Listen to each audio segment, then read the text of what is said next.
चाहिँ बिहानको भ्यू हेर्न आइरहेको छु होइन फेवातालको भ्यू हेर्न दाइले म यहाँ हाई भ्यू दाइले हाई गरी नि क्यामेरामा कस्तो भएर अनुभव के भयो तपाईँको र अनुभव कस्तो यहाँको आनन्द आइरहने ठिक छ रमाइलो भयो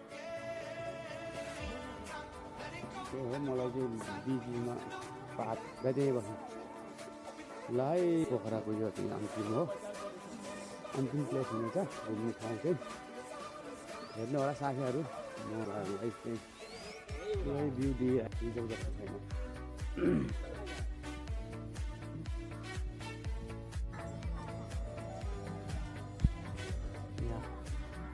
तालमा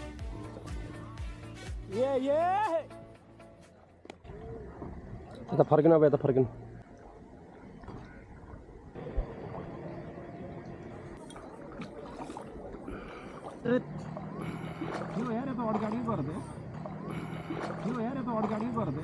हामी दुईजना सँगै पाइसक्यो साथीहरू ल साथीहरू म चाहिँ मन्दिर दर्शन गर्नको लागि यहाँ ओर्लेको अहिले जस्ट यहाँभित्र हो भाइ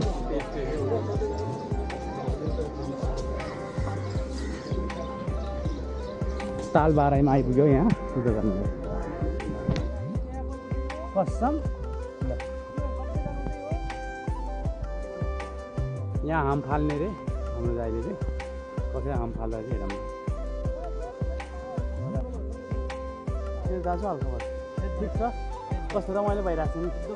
आज कहाँको यात्रा तपाईँको अब आज हाम्रो अहिले एकछिनमा घामको यात्रा ए हामी चाहिँ पुगेर आइसकेको थियो दाइले भन्नुभयो है हजुर हामी गोमनदाङ नै पुगेर आउनु होइन अब खासै कस्तो छ भन्दाखेरि यो विद्यार्थीहरूको फुल प्याकेज हुन्छ कि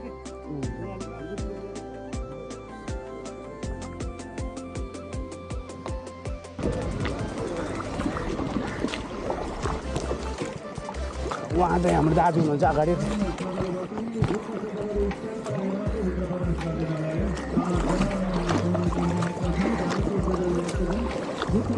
उहाँ चाहिँ हाम्रो दाजु हुनुहुन्छ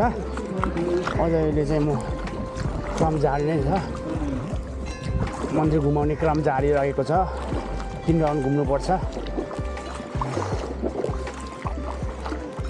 ओहो माछा छ ऊ कत्रो माछा यार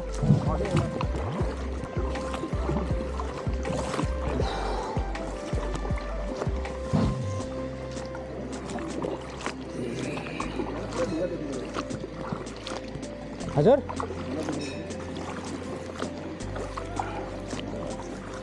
यता आयो तपाईँको डुङ्गा